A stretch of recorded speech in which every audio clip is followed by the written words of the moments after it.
Welcome back to another case of self-improvement loneliness. It begins by finding a video of Hamza on his recommended page, then quickly turns to Iman Ghazi. Oh, this one is impulsive. Not even 20 seconds into the video and he's already cut contact with his friends, yet he still remains a loser, just now more lonely than ever. What a pitiful creature.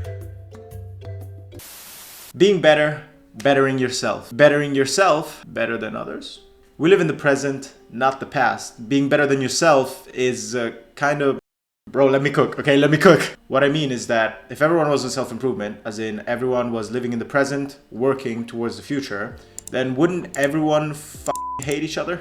You know the thing they say, you are the average of the 5 people you spend the most time with? So filter your friends and cut some out. And then you enter the plateau stage. Normal people hate you because you have a superiority complex and are a narcissist. And people that have what you want live by this principle just like you do. And you would lower their average, so they also don't want to be friends with you. You see how it's a catch-22? So yeah, you're fucked. You're gonna be alone. We're gonna be alone for so long. For so long. And you're only gonna get lonelier unless there's a way to avoid this like plateau of progress where you're gonna be extremely lonely, and that's to create a friend circle where you're all somewhat even, but more importantly, you're somewhat evenly progressing. That's the best case scenario, because then you can be on self-improvement together with your friends, and you're never gonna really need to filter each other out because you're all progressing at kind of the same rate, and if one of you speeds up, the others speed up too, you know? And if one of you slows down, the others will help them speed up. You know, this is the best case scenario. Ideally, you'd want this, but let's be honest, who's got friends? It's 2024, everyone's online, everybody fucking hates each other, and the people around you hate you, so you're not gonna make friends. Unless they're online, and then that helps. But in real life, that's very hard. You know, the vast majority of people don't even go to the gym, right? Let alone do self-improvement in general, or know what it is.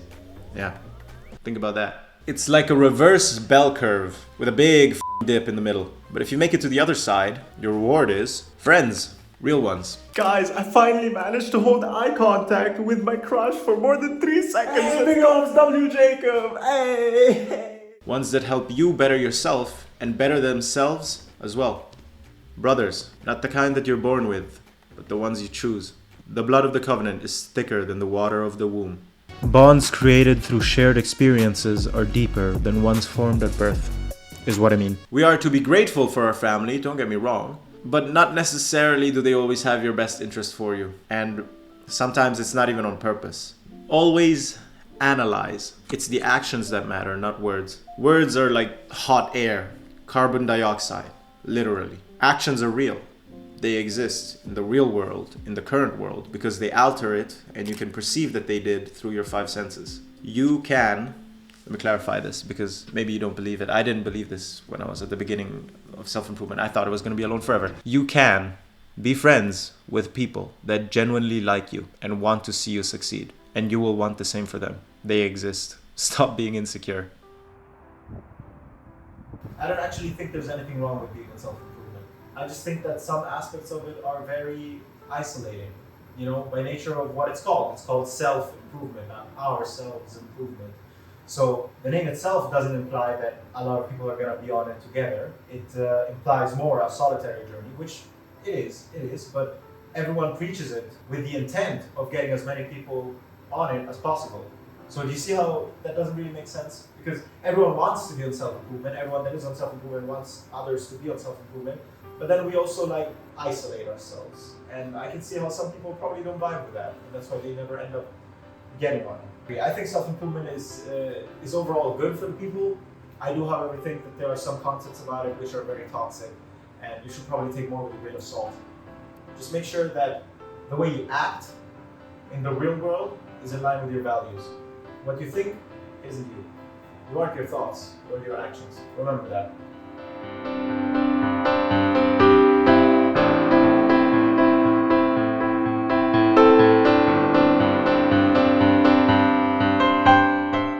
This video is just a collection of one-liners, but that's okay. One-liners are the best. Life is only as deep as you make it. And if nothing matters to you, then go ahead. Chase hedonism. We are not better than you because we have different values. We just have different values.